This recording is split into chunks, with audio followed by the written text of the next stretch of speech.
তদন্ত কমিশন বের করুক যে তাদের কোনো গাফিলতি ছিল নাকি। আমি যতটুকু জানি যে স্ট্রাকচারটা ছিল হ্যাভি, সেখানে কেটে ভিতরে ঢুকতে পারে না। দুর্ঘটনা ঘটবেই, কম হোক বেশি হোক, আমার চেষ্টা থাকবে যাতে মিনিমাইজ করা যায়। প্রাকৃতিক দুর্ঘটনা হতে পারে, অন্যভাবেও হতে পারে। একটা তদন্ত কমিটি তার মধ্যে আসুক, তার আগ পর্যন্ত আমরা গুজবের জন্য কান না দিই এবং গুজবের জন্য আচরে। সক্ষমতা বাড়াতে হবে ডেফিনেটলি, বাট সক্ষমতা ছিল না সেটা বলবো না। আমি আবার বলছি, যারা ওখানে ছিলেন তারা দেখবেন আগুনটা কীরকম ছিল। এইখানে কার্গো টার্মিনালের ভিতরে যে মালপত্রগুলো ছিল মেইনলি হচ্ছে আপনার বেশ দাহ্য গার্মেন্টস রিলেটেড। 60-70% ইম্পোর্ট কার্গো আর গার্মেন্টস অথবা দাহ্য পদার্থ রিলেটেড। আগুনটা যেভাবে গিয়েছিল, আমি 40টা বলছি না, 40টার অধিক সংখ্যাটা আমি শুনেছি 47, বাট আমাকে আবার হিসাব করতে হবে। 47 বললে আমি স্পেসিফিক হয়ে যাবো, সেটা বলছি না, 40-এর অধিক বলছি। 40 অধিক ছিল, বাট আগুনটা যে পরিমাণে ছিল যারা ছিলেন তারা দেখেছেন সেইটা সাফিসিয়েন্ট ছিল না, অত সেটাতে আপনার আগুন ঠিক করতে পারে না। বিশেষত যে এই দাহ্য পদার্থের ব্যাপার, এই ইম্পোর্ট কার্গো যে গার্মেন্টস রিলেটেড ম্যাটেরিয়ালগুলো বেশ দাহ্য, সেই সংখ্যা সেই হিসাবে।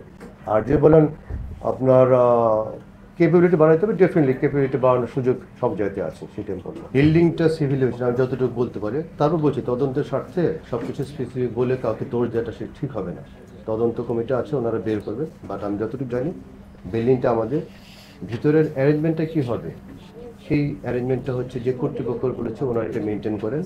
তার ভিতরে অ্যাডিশনাল আমার যে সাপোর্টটা আছে, আমার এটা আমরা বলেছি 140টা, আমি স্ট্যাটিস্টিক নিয়ে দিচ্ছি, 41টা ফায়ার স্টেশন হয়েছিল। এবং সেইখানে যে সিভিলিয়ান যে কর্মীরা যারা কাজ করেন, এটা সিভিল হয়েছে না, ওনাদের গত জুলাই মাসে মনে হয় 200 কর্মীকে আমরা প্রশিক্ষণ দিয়েছি এবং টাইম টু টাইম তাদের সাথে এই রিলেটেড কাজ করার হয়। সুতরাং ভিতরে ম্যানেজমেন্টটা যে আছে পিওরলি আমি মনে করি এটা তাদের ভিতরে বর্তায়। কেন তাদের নিয়ন্ত্রণ করতে পারে না সেটা মনে করি আমাদের একটা তদন্ত কমিশন বের করুক যে তাদের কোনো গাফিলতি ছিল নাকি। আমি যতটুকু জানি যে স্ট্রাকচারটা ছিল হ্যাভি, সেখানে কেটে ভিতরে ঢুকতে পারে না। আর সামনে যে স্তূপাকার যে আপনার অ্যাপ্রন এলাকায় যে মালপত্রগুলো ছিল, তার জন্য আমার ফায়ার ভেহিকেলটা অথবা এটা আমাদের কাজে বাধা দিত, সেটা আমার প্রাথমিক অনুমানে এবং তদন্তে আমি সেটা আমি পেয়েছি। এজেন্সিকে আমি এখন দোষ দেওয়াটা সময় ঠিক হবে ভাই, এখন বিমান পায় না বলা, বিমানের দিকে আমার আঙ্গুল তোলা ঠিক হবে তদন্তটা। ঠিক আছে, আমি একটা কথা বলি, আপনি বলেছে আইকাও যে একটা এই ঘটনা ঘটলো, আইকাওতে আমার কোনো মানদণ্ডে আমি নিচে পড়ে যাবো নাকি। এই ঘটনাটা অবশ্যই দুঃখজনক এবং আমার জন্য একটু একটা খারাপ অভিজ্ঞতা, সেটা নো ডাউট। বাট আইকাও আমি মনে করি যে আইকাও এই ঘটনা পরবর্তীতে যদি দেখে যে আমাদের স্টেপগুলো কেমন হচ্ছে, প্রবাবলি সেটা আমাকে আরও বেটার সাপোর্ট করবে টু আপলিফট মাই পজিশন। সুতরাং আইকাও এর মাধ্যমে আমার মনে হয় কোনো মানদণ্ডে আমার আঘাত আসবে না। জাস্ট শুধু একটা ঘটনা দেখেন, কদিন আগে দেখলেন না হংকং এয়ারপোর্টে একটা 747 কার্গো এয়ারক্রাফট পড়ে গেল। আমরা তো এটা ধারণা করতে পারি হংকং যে আছে তাদের ইনফ্রাস্ট্রাকচার অথবা তাদের প্রসিজিওর, তাদের কমপ্লায়েন্স ধারণা করা যায় যে মোটামুটি ওয়ার্ল্ড ক্লাস স্ট্যান্ডার্ড, তাই না? সেখানে একটা 747 আর ছিটকেরা ছবি শো দেখেছেন। এখন যে আমি বলি ওখানে সবই খারাপ, সে বলাটা আমার ঠিক হবে না। কোনো একটা ঘটনা ঘটেছে, তদন্ত হোক, তারপর দেখা যায় কীরকম। তো আমাদের এখানে সেটা বলতে পারি যে আইকাওতে এখানে কোনো প্রভাব ফেলবে না। সাবসিকুয়েন্টলি যে কমিটিগুলো আসবে সেগুলো যদি আমরা কমপ্লাই করলে আমি মনে করি সেটার মধ্যে আমাদের ইমেজটা যে আরও বেটার হবে। যেটা আমাদের একটা ঘটনা ঘটেছিল, দুর্ঘটনা ঘটবেই, কম হোক বেশি হোক, আমার চেষ্টা থাকবে যাতে মিনিমাইজ করা যায়। সুতরাং তদন্ত কমিটি ওনাদের প্রতিবেদন কিছু আসবে, কিছু রেকমেন্ডেশন আসবে, সেই রেকমেন্ডেশনগুলো আমরা ফলো করি। আমার বিশ্বাস তার মধ্যে আমাদের অবস্থার আরও উত্তরণ করবে, সে মনে করি।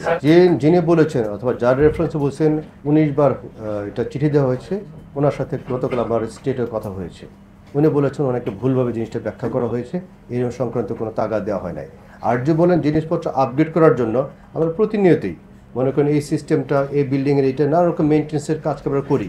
বাট আপনার সব কিছু পাওয়ার পর তখন আপনি প্রায়োরিটি করেন, বাজেট তো লিমিটেড, প্রায়োরিটি করেন কোন জিনিসটা জরুরি, কোন জিনিসটা জরুরি না, কোন জিনিসটা অতি দরকার, কোন জিনিসটা কম দরকার, সেটা করে বাজেটের সাথে মিলে আমরা করি।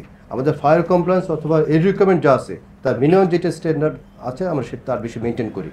সেই মেনটেন করার জন্যই আমি বাদ বাকি জিনিসপত্রগুলো আপনার এইভাবে আসছে। বাট আমি আপনাকে বলতে পারি যে রেফারেন্সে বলেছেন তার সাথে 3% কথা হয়েছে, এরকম কোনো 19 অথবা যেটা আসলে সেটা। সুতরাং এর মধ্যে আমার একটা ডিটেলস থাকবে, আমরা একটা জিনিস যদি স্পেসিফিক না জানি, এই যে নানা রকম সোশ্যাল মিডিয়া স্পেশালি যে গুজব অথবা যে জিনিসগুলো হয়, এই দেশের স্বার্থে, আমাদের সবার স্বার্থে এই গুজবগুলো যেন আমরা না ছড়াই।